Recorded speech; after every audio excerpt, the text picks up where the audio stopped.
ચલો બાળકો, આજે આપણે ગુજરાતી વિષય ભણીશું, જેમાં આપણે આજે એકમ 4 જેમાં છે સરસ મજાની કવિતા છે કે આવરે વરસાદ.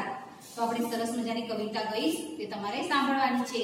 તો પહેલા ગીત તમે સાંભળ્યું છે વરસાદનું કે આવરે વરસાદ એ બધ્યો વરસાદ, ઊની ઊની રોટલી ને કારેલાનું શાક. એ બધાએ સાંભળ્યું હશે ગીત. તો આપણે કવિતા કહીએ આપણે. આવો મેઘરાજા વગાડો વાજા, પીમ પીમ પોમ પોમ. મુશળધાર વરસે છે પાણીના ધાર, છલબલ છમ છમ. રેલમ છે નદી નાળા રેલમ છે, સરળ સમ સમ. પછી આ બીજું ગીત છે વાદળ વરસો પાણી, મુજને મજા પડે રમવાની. ઠંડક થાય મારે મન, ટાઢક થાય મારે મન. વાદળ વરસો પાણી, જાય નાસી ગરમીની રાણી. હવે આમાં પહેલા કીધું છે કે વરસાદ આવે તો નદી નાળા કેવા રેલમછેલ થઈ જાય છે. સરસ મજાનો વરસાદ પડતો હોય મુસળધાર, તો નદી નાળા બધા ચલોચલ થઈ જાય છે. પછી કહે છે કે વરસાદ આવે તો મને કેવી પાણીમાં રમવાની મજા આવે અને ઠંડક થઈ જાય. અને ગરમીની રાણી હોય એ ગરમી, વરસાદ પડે તો ગરમી કેવી જતી રહે છે, એવું કીધું છે કવિતામાં. હવે આમાં જો આપણું સ્વાધ્યાય છે એ જોઈ લઈએ. તો આમાં સાચા જવાબ સામે સાચાની નિશાની કરવાની છે.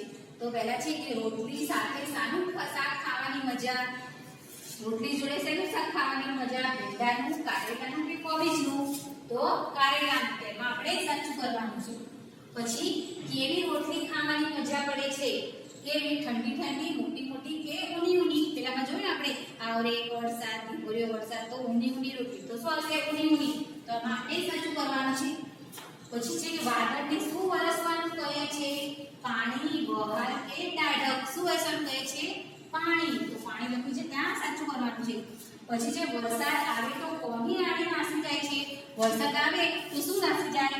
ઠંડીની, ગરમીની કે ઉનાળાની? કોની રાણી નાસી જાય? વરસાદ આવે તો ગરમી જતી રહે એટલે ગરમીની રાણી નાસી જાય. તો ગરમી લખ્યું છે ત્યાં સાચું કરીશું.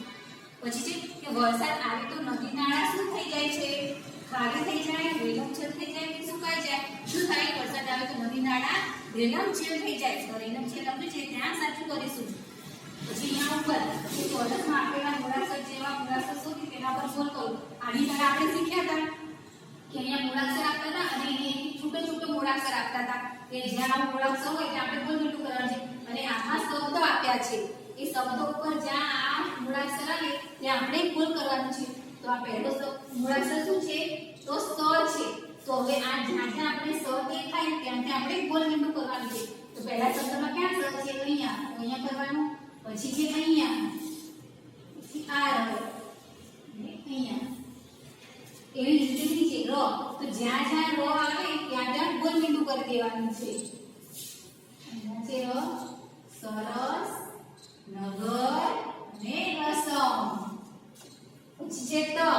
તો જ્યાં દ હોય ત્યાં ગોલ મીંડું કરી દેવાનું. દમણનો દ, સદનનો દ, દરદનો દ. જ્યાં બે દ આપેલા છે તો બે દમાં કરી દેવાનું. પછી બદન તો દ. પછી છે વ.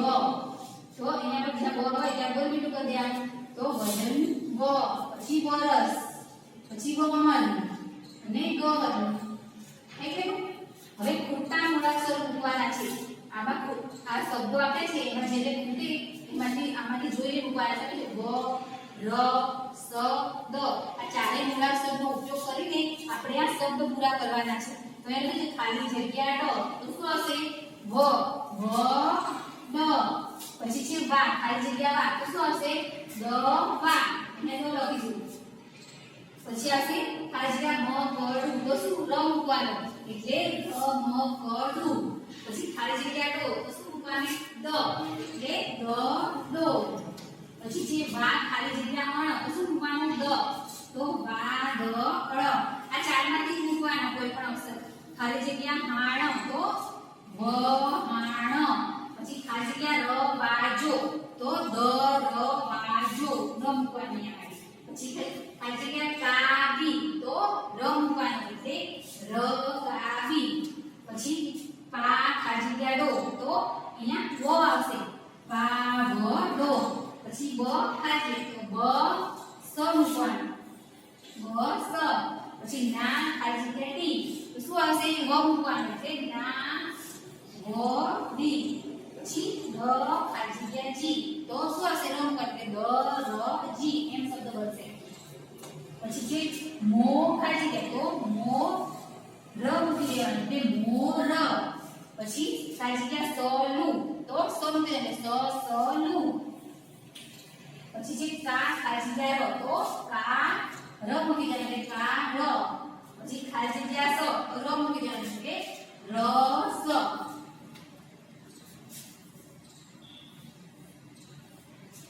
પછી અહીંયા તીરથી નિશાન બનાવે છે અહીંયા વે આપો છે અહીંયા દ ર દ આ તીર આપે છે અહીંયા વે દ એટલે આપણે આ શબ્દ અહીંયા લખવાનો વે દ પછી શું છે વે લગાવવાનો અને ર લગાવવાનો એટલે વે ર પછી આ વે લખવાનું વે અને આ શું બાકી રહ્યો ગ તો વે ગ